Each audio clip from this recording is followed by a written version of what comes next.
ആന്റണി, തുടരുക. ഇപ്പോൾ കോൺഗ്രസ് നേതാവ് അനിൽ ബോസ് നമ്മളൊപ്പം ടെലിഫോൺ ലൈനിൽ ചേരുന്നുണ്ട്. ശ്രീ അനിൽ ബോസ്, നവ ഉദാരവൽക്കരണ നയത്തിൻ്റെ പേരിലൊക്കെയാണ് മൻമോഹൻ സിംഗ് അറിയപ്പെടുന്നതെങ്കിൽ കൂടി 10 വർഷക്കാലം ഇന്ത്യയെ വലിയ രീതിയിൽ പുരോഗതിയിലേക്ക് നയിച്ച, ഇന്ത്യയുടെ മുഖച്ഛായ തന്നെ മാറ്റിയ നിരവധി ഭരണ നടപടികൾക്കും തുടക്കമിട്ട, അത് നടപ്പാക്കിയ ഒരു പ്രധാനമന്ത്രിയാണ് ഇപ്പോൾ ഓർമ്മയായിരിക്കുന്നത്. എങ്ങനെ ഓർത്തെടുക്കാം അദ്ദേഹത്തിൻ്റെ സംഭാവനകളെ?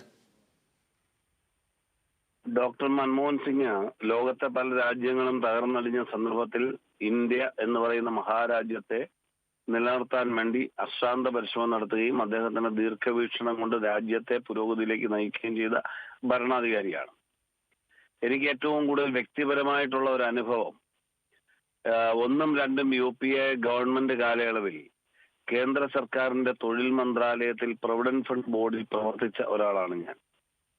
തൊഴിലാളി വിഷയങ്ങളുമായി ബന്ധപ്പെട്ട് അദ്ദേഹത്തെ കാണാൻ പരിശ്രമിക്കുമ്പോഴും കണ്ടിട്ടുള്ളപ്പോഴും അദ്ദേഹം നീക്കിവെക്കുന്ന സമയം, നമ്മൾ അവതരിപ്പിക്കുന്ന, നമ്മൾ നൽകുന്ന നിവേദനങ്ങൾ അടക്കമുള്ള വിഷയങ്ങളിലെ ഉപചോദ്യങ്ങൾ, അതൊക്കെയായി ബന്ധപ്പെട്ട് അദ്ദേഹം അതിന് കാണിക്കുന്ന സഹിഷ്ണുതയും സൗമനസ്യവും സഹാനുഭൂതിയും വളരെ വേറിട്ട് കാണാൻ കഴിയുന്ന അനുഭവം നേരിൽ സാക്ഷ്യം പറയാൻ കഴിയുന്ന തരത്തിൽ എനിക്ക് ബോധ്യമായിട്ടുണ്ട്.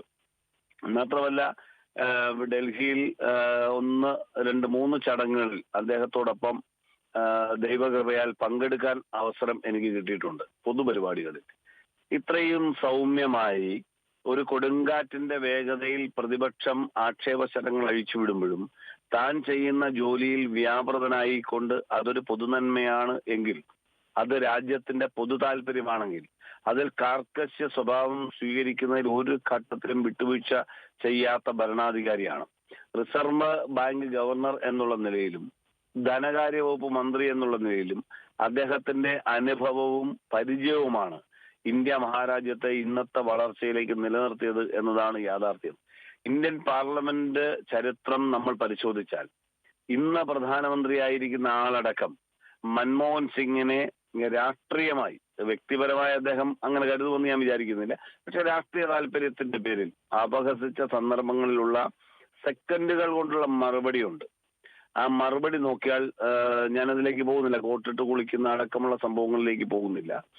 ഞാൻ പറയുന്നത്, അപ്പൊ അത്രയും വിശാലമായ വീക്ഷണകോണിൽ ഒരു വാക്കിനെ ഒരു വജ്രായുധം പോലെ ഉപയോഗിക്കാൻ കഴിയുന്ന, താൻ എടുക്കുന്ന തീരുമാനങ്ങളെ ദീർഘദൂരം രാജ്യത്തെ പുരോഗതിയിലേക്ക് നയിക്കാൻ കഴിയുന്ന തീരുമാനങ്ങളാക്കി മാറ്റിയ മഹത്തായ ജനനേതാവാണ്.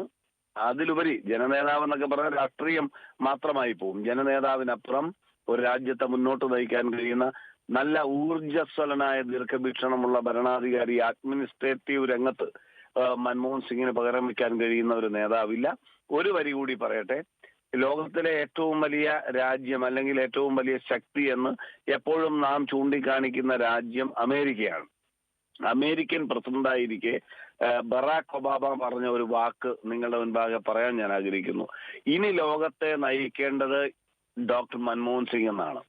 ആ ഡോക്ടർ മൻമോഹൻ സിംഗ് എന്ന് പറഞ്ഞാൽ ഇന്ത്യ നയിക്കുന്നു എന്നാണ്. ലോകത്തെ ഇന്ത്യ നയിക്കാൻ അമേരിക്കൻ പ്രസിഡന്റ് പറയുന്ന തലത്തിലേക്ക് ഡോക്ടർ മൻമോഹൻ സിംഗ് ആണ് ലോകത്തെ നയിക്കേണ്ടത് എന്ന് അമേരിക്കൻ പ്രസിഡന്റ് പറയുന്ന തലത്തിലേക്ക് ഒരു രാജ്യത്തെ വളർത്താൻ കഴിഞ്ഞ ഭരണാധികാരിയാണ്.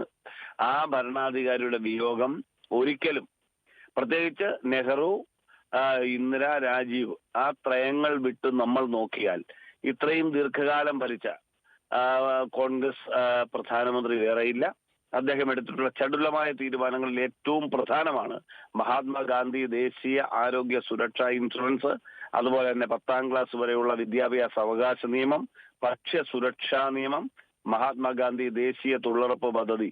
അത് ഈ നാടിന്റെ ഗതിവിഗതികളെ മാറ്റുന്ന, കുടുംബങ്ങളെ രക്ഷിക്കുന്ന പദ്ധതിയാണ്.